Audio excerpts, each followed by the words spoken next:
If only I could turn back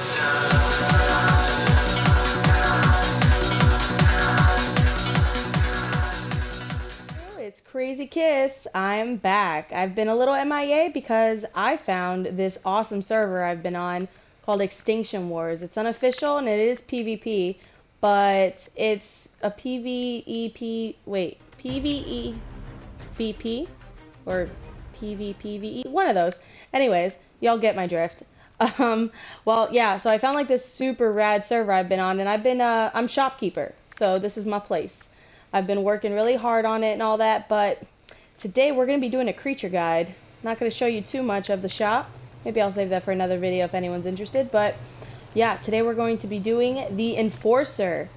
So first thing, of course, when you want to make an Enforcer, you can either go to a city terminal, which are scattered around the city, and just make a level 1. And, you know, it requires very little items, you know, and stuff like that. So you can make it relatively quick. You don't have to wait for, like, later in game and things like that. But if you want a really good one, high level, you got to find them. So what you got to do when you want this Enforcer and a good level, your first goal is to go find an Enforcer. So as I'm on the search, I'll cut real quick, and I'll go search for an Enforcer. Or there's one right there. Okay, never mind. We're not cutting. But anyways, so the first thing you gotta do, find one.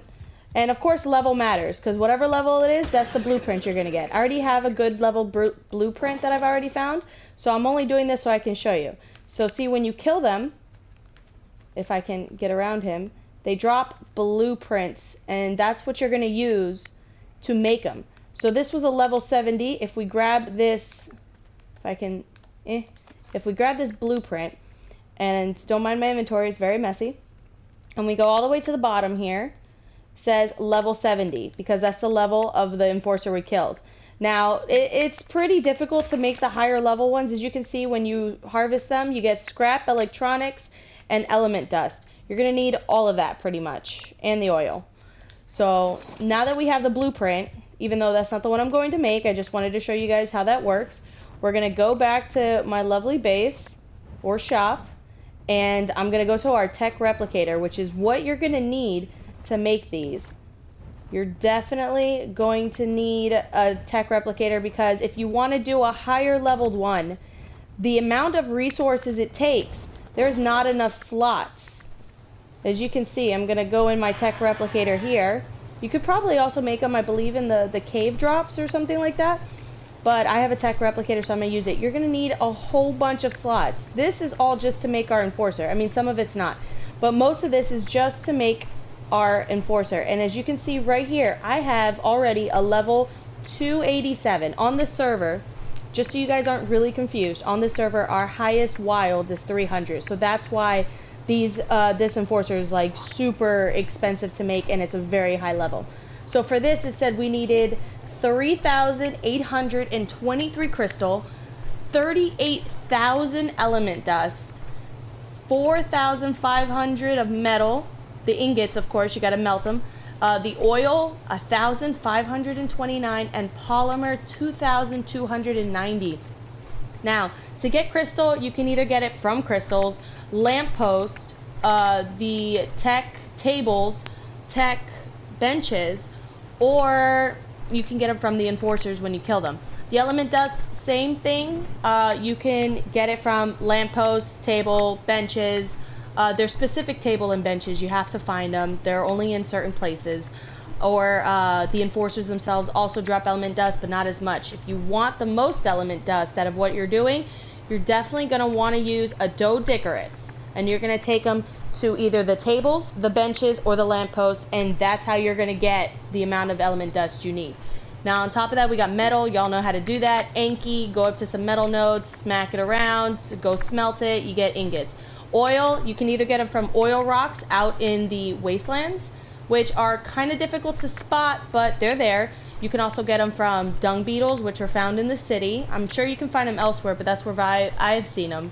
And oil, you can also get it from the Enforcers as well when you kill them. Now, polymer, that's the hard one to do. Now you need cementing paste and you need obsidian. Obsidian can be found pretty much anywhere, but you gotta look for it. And cementing paste, obviously you can either make it yourself with chitin, keratin, and some stone in a, what do you call those, mortar and pestle or the chemistry bench. Or you can just go be brave and go hit up some beaver dams and anger some beavers. So yeah, so that's how you make this. Now I'm gonna turn this on so we can go ahead and make this beautiful, beautiful level 287. Oh, and there went all the resources. So now as you can see, I'm much lighter in my tech replicator. But here he is, our enforcer. So I'm gonna go ahead and grab that. I already have one, by the way. I have a couple of them, but that one's the one I've been using the most. So now what you do? Oh, why am I? Oh, I didn't realize my chest piece was on. Sorry about that. Okay. We gotta go find it. It's all the way down here. Sorry for the little bit of lag. It's my internet sucks right now. But here we are. This is our Ascendant Unassembled Enforcer. So if you're on console, you do this, to like pull it out, you're gonna have to use your R2. When you do that, he pops up and it says you have tamed an enforcer. Now I'm gonna tell you, you don't really have to get the high level ones because you can always work on grinding the levels and things like that. They do have where if you kill a specific colored enforcer, that's the color you're gonna get when you build it. So I have, not here, but I have somewhere else, I have a red and green one because we have the Easter event on this server at the moment. I found a red and green one, killed it. It was, I believe, a 280. Went ahead, built, or 290? I don't remember. But I went ahead and built it up, and it actually came out as a red and green one. So yeah, those, if you want a specific color, you don't really have to do the high level ones and stuff. They're easier to make if they're lower levels, less resources and whatnot. But back to what we're doing, here we go. You can ride them without a saddle. Now I was going to show you his face, but I kind of can't because they move when you move the camera. They have where they can go right, they can go left, back, forward, they turn 360 on the spot.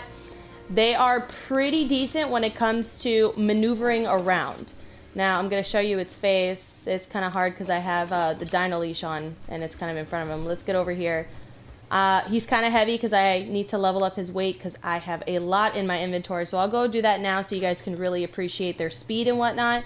But here is his lovely face. They are kind of weird looking, but it's okay. They are pretty good and they do increased damage against corrupted. So here we go. This is his speed. They have a jump if you press X. Okay. Now, they also have where you can do this. If you press and hold, remember I'm on console, if you press and hold L2, you can have like this option where you can blink or teleport somewhere. So if I go ahead and I let go of the L2 because you got to hold it down so you can find your spot. I just teleported, not very far, but that's pretty good if you're like in a tight spot. Also, let's see if I can do it here. You can climb on walls, but only if you teleport onto the wall. So I'm going to press and hold L2, and I'm going to go and I'm going to point at this wall. You see how it's different than if you had it on the floor? This means that you're going to be on that wall. So if I let go of L2, boom, I am now climbing. So I'm assuming that, you know, that's probably what the important part of the whole teleportation thing is, because you don't really travel very far. So I'm not sure if that'll be really useful because I haven't personally used it, but I know for climbing up on surfaces, you use the teleport. Now I was gonna show you on a normal dinosaur, but I kind of want to show you out here. That way I can also show you the difference. So if I go and I attack this guy, right now I only have 136 for damage, right? 136, and they harvest bodies. Now if I come over here and I attack him, I'm doing 500 damage. Oh, I forgot I angered all of these guys. But yeah, that's because you do more damage to corrupted creatures. Now, some people don't have a problem. They have like high-level dinosaurs. They can handle anything. That's fine. But if you're doing drops, I'm assuming that you're going to want an enforcer. So yeah, it's a lot to make. But it's kind of worth it if you think about it. Like, if you're going to be traveling in the wastelands either for specific resources and whatnot, you're definitely going to want one of these, at least. I mean, there's other things like the Volanosaur's pretty good at battling at drops and things like that, or getting you around without, you know, dying completely. But other than that, yeah, I believe the Enforcer would be super helpful when it comes to being out in the wastelands, because they do more damage to corrupted creatures. And I believe the last update for this game, which just came out, did mention that they're getting they got a kind of like a buff where they take reduced damage as well from the corrupted. So these guys are just powerhouses when it comes to being out in the wastelands. Like, you're gonna want these guys with you on all your wasteland travels. So now let's go into the basic movements here. We have where we do R2 does like a basic attack. I already showed you L2 does the teleport. If I press down on R3, which is the right analog stick, and you press down, it has a cooldown, but if you do press that, he kind of pushes things away from him. Let's see if I can find something small to do it to, like this guy. Let's see if it'll work. Yeah.